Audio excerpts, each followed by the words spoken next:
Hello everyone, मेरा नाम देवेश खाड़े है। आप सभी का मेरे चैनल पे स्वागत है।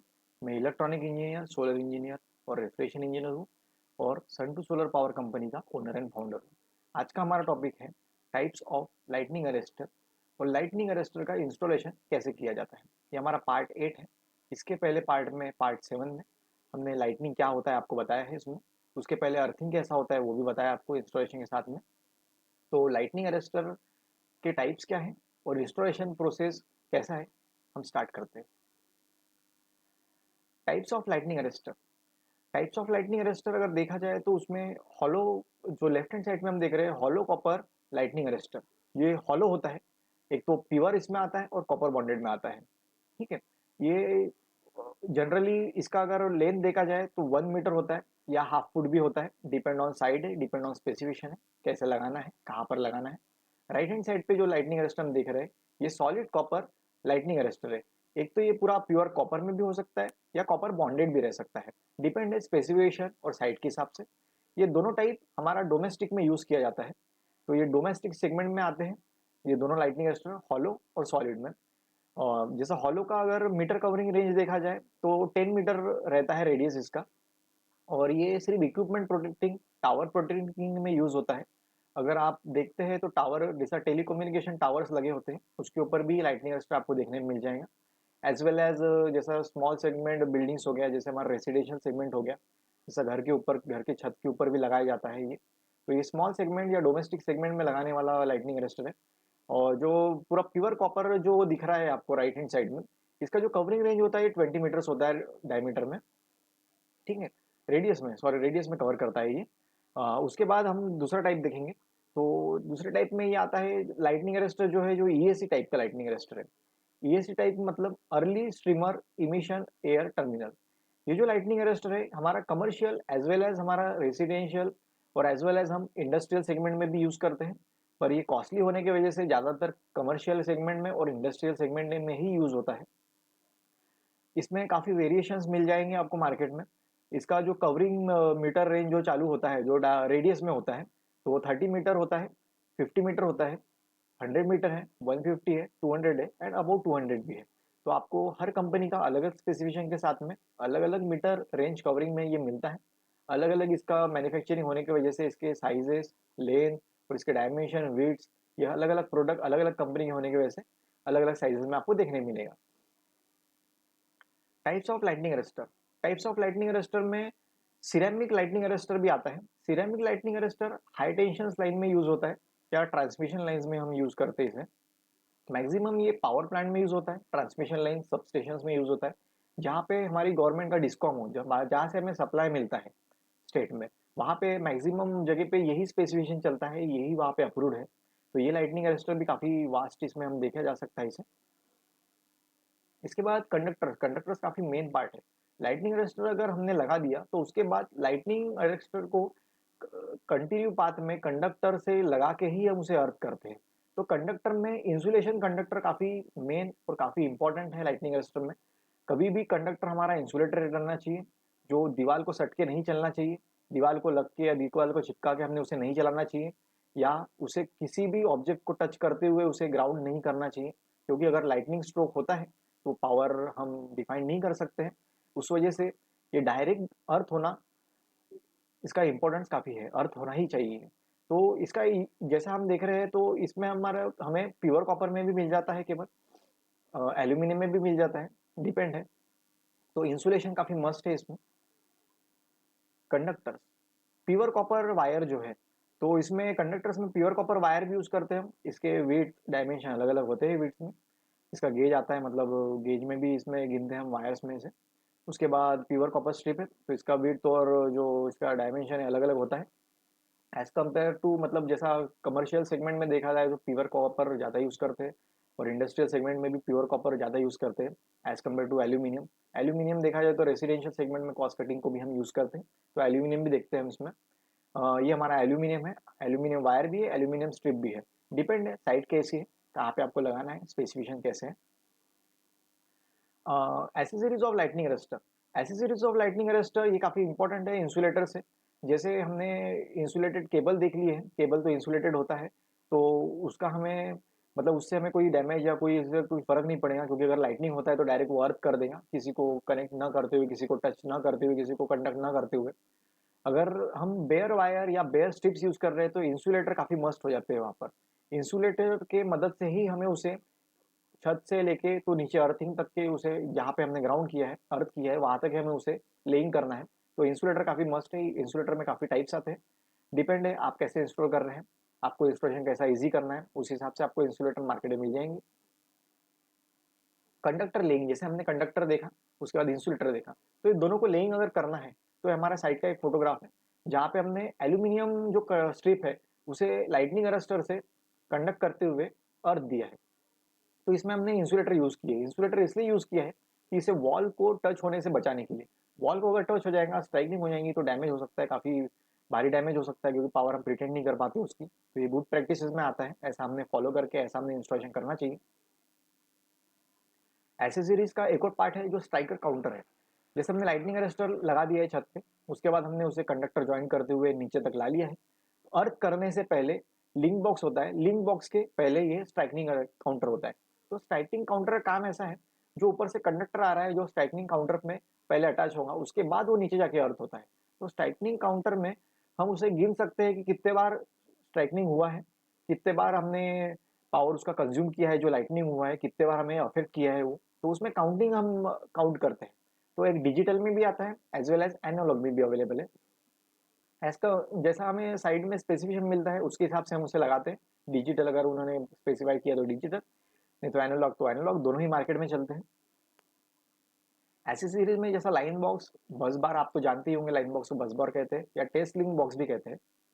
तो जैसे लाइटनिंग अरेस्ट लगाया है, उसके बाद कंडक्टर आया है, कंडक्टर हमारा स्ट्राइकनिंग काउंटर में गया है, उसके बाद वो लाइन बॉक्स में आता है, क्योंकि लाइन बॉक्स ऐसी चीज है, वहां से हम टेस्ट कर सकते हैं जो हमने अर्थिंग किया है नीचे वो प्रॉपर है या नहीं है, ऊपर तक रेजिस्टेंस जो है हमारा वैल्यू मैच हो रही है नहीं हो रही है। तो ये मेंटेनेंस पार्ट में आता है ये।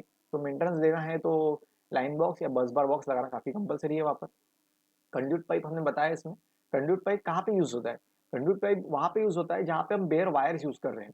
वायर यूज कर रहे हैं तो इंसुलेटर लगाना थोड़ा मुश्किल हो जाता है, तो कंड्यूट पाइप्स को प्लेस करते हुए उसमें से वायर हम गुजार के नीचे अर्थ कर देते हैं। तो काफी इजी प्रोसेस है और काफी इजी इंस्टॉलेशन है। एसेसरी ऑफ लाइटनिंग में, जैसा हम लाइटनिंग लगा रहे हैं, हमारी छत है, तो छत पे अगर लाइटनिंग अरेस्टर लगा रहे हैं हम, तो छत पे डायरेक्ट लगाना it's not a good practice. ये बैड प्रैक्टिसेस में आता है, क्योंकि छत पे आप डायरेक्ट नहीं लगा सकते। डायरेक्ट अगर लाइटनिंग अरेस्टर आप छत पे लगाते हैं तो अगर स्ट्राइकनिंग होती है तो आपकी वो दीवार फाड़ते हुए या बिल्डिंग को ही अफेक्ट कर देगा सीधे। तो इसलिए बेस प्लेट पहले लगाना कंपलसरी है।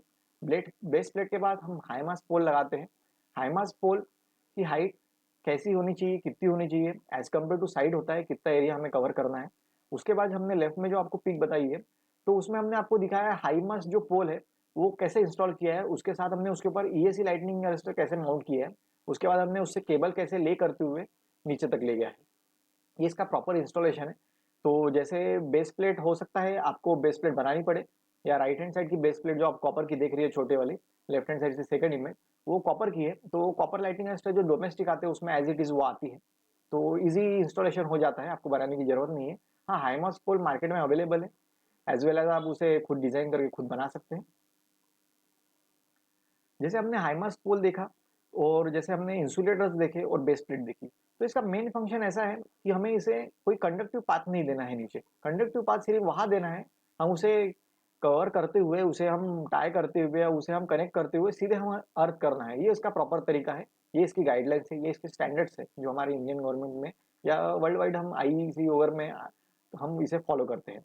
तो इसके बाद लाइटनिंग अरेस्टर कैसे लगाया जाए? डोमेस्टिक लाइटनिंग अरेस्टर है, डोमेस्टिक की एक दो पिक्स है हमारे पास ही। तो लेफ्ट हैंड साइड में जैसा देखा जाए तो सोलर का स्ट्रक्चर लगा है, उसके ऊपर अगर हमें लाइटनिंग अरेस्टर लगाना है तो हम डायरेक्ट स्ट्रक्चर को कनेक्ट नहीं करते हुए इंसुलेटर लगाएंगे, उसके बाद हम उसे कनेक्ट करेंगे। तो इंसुलेटर लगाने से क्या होता है, अगर स्ट्राइकनिंग होती भी है तो डायरेक्ट आके हमारे स्ट्रक्चर पे नहीं गिरती है। तो उससे हम स्ट्रक्चर भी बचता है हमारा, उससे सोलर पैनल्स भी बचते हैं हमारा सिस्टम, उसके बाद एज वेल एज हमारी बिल्डिंग भी बचती है। उसके बाद हमने उसमें वायर अटैच किए हैं और सीधे जाके उसे अर्थ किया है। दूसरे इमेज में आप देख सकते हैं हमारे पास बीम है, कॉलम है वहां पर, हम उसके ऊपर डायरेक्ट ना प्लेस करते हुए इंसुलेटर के ऊपर प्लेस करते हैं। इंसुलेटर के ऊपर प्लेस करने की वजह से हम उससे डैमेज से बच सकते हैं लाइटनिंग के। अभी जैसे हमने लाइटनिंग अरेस्टर देखा है, लाइटनिंग अरेस्टर में डोमेस्टिक में आपको बता दिया है, जिसमें हॉलो आता है, और सॉलिड आता है। कमर्शियल और इंडस्ट्रियल में हम ईएससी लाइटनिंग अरेस्टर यूज़ करते हैं, एज वेल एज हम हाई टेंशन मतलब पावर सप्लाई या ट्रांसमिशन स्लाइस में हम सिरेमिक वाले यूज़ करते हैं, क्योंकि स्पेसिफिकेशन हर जगह वेरी होता है, तो स्पेसिफिकेशन से ही हमें वर्क करना है। आपको जैसे स्पेसिफिकेशन पता चलता है कि स्पेसिफिकेशन से लगाना है तो काफ़ी ईजी वर्क हो जाता है हमारा लगाना है, क्योंकि डायमेंशन रेडियस हर चीज़ उसमें पहले से दी होती है। आपको सिर्फ प्लेस करना है ऑर्डर कि हमें ये डायमेंशन का ये मटेरियल चाहिए, आपको रेडी टू मिलेगा मार्केट में। जैसा हम देख रहे हैं ये इमेज में, यहाँ पे एक बिल्डिंग है, बिल्डिंग काफ़ी बड़ी है और उसके ऊपर सोलर सिस्टम भी लगाया है। उसके बाद डक्टिंग सिस्टम भी है, एयर कंडीशनिंग सिस्टम भी है और टेलीकॉम सिस्टम भी है। उसके बाद एक राइट साइड में हाई मास्ट पोल है जिसके ऊपर लाइट लगे हैं, तो ये लाइट भी लगा है और उसके बाद बिल्डिंग भी है, तो हमें पूरा एरिया कवर करना है, क्योंकि ऐसा है हम किसे भी छोड़ नहीं सकते, किसे भी इग्नोर नहीं कर सकते पार्ट में, क्योंकि है ये तो पार्किंग में भी लगा है जो हाई मास्ट है, या बिल्डिंग है तो हो सकता है इफेक्ट कहीं पे भी कर सकता है। तो लाइटनिंग अरेस्टर लगाना काफ़ी मस्ट है, तो ये लूपिंग कहते हैं इसे, लूपिंग करते हुए हमने इसमें लगाया है। तो लूपिंग किया है तो पूरा एरिया अगर कवर करना है तो डिपेंड है एरिया कितना बड़ा है, उसके हिसाब से हम कैलकुलेशन करेंगे, उतने लाइटनिंग अरेस्टर हम लगाएंगे, क्योंकि हर लाइटनिंग अरेस्टर का एक कैपेसिटी होता है कितना रेडियस उसने कवर करना है, जो लाइटनिंग स्ट्रोक होता है उसे प्रिवेंट करने के लिए। तो वो 10 मीटर से स्टार्ट होता है, 10 मीटर से 250 एंड अबव आता है, डिपेंड है आपको कैसा लगाना है, कितनी बड़ी आपकी साइट है। जैसा आपको मैंने बताया था इसके पहले कि हमें जैसा हम लाइटनिंग अरेस्टर लगाते हैं तो कुछ गैप मेंटेन करनी पड़ती है, कुछ रिक्वायरमेंट है, कुछ सेपरेशन हमें मेंटेन करने पड़ते हैं। तो ये पिक में आप देख सकते हैं कि सेपरेशन हमने कैसे मेंटेन किए, फोटो आपको क्लियर कर देंगी सेपरेशन कैसे है। लाइटनिंग अरेस्टर लगाया है और उसके बगल में ही एक हाउस है बना, तो उसे अटैच न करते हुए या उसे साथ में कनेक्ट न करते हुए हमने अलग से ही लाइटनिंग अरेस्टर लगाते हुए उसे ग्राउंड कर दिया। ये प्रॉपर प्रैक्टिसेस में आता है। लाइटनिंग अरेस्टर लगाना है तो ये गाइडलाइन आपको फॉलो करना जरूरी है। जैसे अभी एक बिल्डिंग में हमने हमारी साइट चल रही थी, तो बिल्डिंग में आप हमने फोटो ली है, तो टेलीकम्युनिकेशन लाइन भी आ रही है, वॉल भी है, तो हमने उसमें से बेयर एल्यूमिनियम जो वायर है वहां से ले करते हुए ऊपर से नीचे तक लाया है। तो आप देख सकते हैं इसमें हमने इंसुलेटर भी लगाए हैं। इंसुलेटर लगाने की वजह से इसका जो सेपरेशन है वॉल से ये हो चुका है, तो ये प्रॉपर कहलाता है। अभी installation of the distance holders, installation of distance holder मतलब जैसे इंडस्ट्रियल सेगमेंट होता है तो वहाँ टीन के शेड्स होते हैं, या मतलब स्टोरेज रूम्स होते हैं तो वहाँ टीन से ही बनाया जाता है, या बाहर कई सेगमेंट्स होते हैं बड़े बड़े शेड्स होते हैं तो टीन से बनते हैं, या हेवी मेटल से बनते हैं, स्टील से बनते हैं। तो उसे प्रिवेंट करने के लिए होल्डर्स मिल जाते हैं मार्केट में। जैसे हम आप लेफ्ट हैंड साइड पे देख सकते हैं कि जैसे वायर आ रहा है ऊपर से, बेयर है वो एल्यूमिनियम का, तो उसे अगर प्रिवेंट करना है तो ये होल्डर हमें लगाया है। तो होल्डर ऐसा है कि सरफेस को टच ना होने देगा, तो इस वजह से होल्डर लगा के हुए उसे हमने अर्थ किया है। Installation of right hand side में देखेंगे आप तो उसमें जो कंड्यूट पाइप जा रहा है उसमें से वायर हमने ले जाते हुए नीचे ग्राउंड किया है। ये गुड प्रैक्टिस में आता है।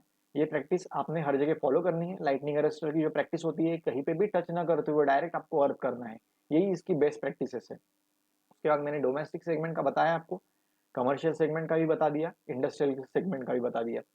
इसमें लाइटनिंग अरेस्टर हमारा देखा जाए तो पूरा कवर हो चुका है। बस इंस्टॉलेशन पार्ट्स जो है इसको मद्देनजर रखते हुए आपको इंस्टॉलेशन करना है। यही आपका गुड प्रैक्टिसेस कहलाता है और गुड प्रैक्टिसेस और इंजीनियरिंग और टेक्निक्स कहलाता है। इसके साथ साथ हम कंसल्टेंसी सर्विसेज प्रोवाइड करते हैं एजुकेशनल पर्पज के लिए, installation and maintenance of earthing के लिए, how to start earthing business, manufacturing of earthing business, और हमारे कॉन्टैक्ट नंबर और ईमेल आईडी आपको दिया गया है। धन्यवाद।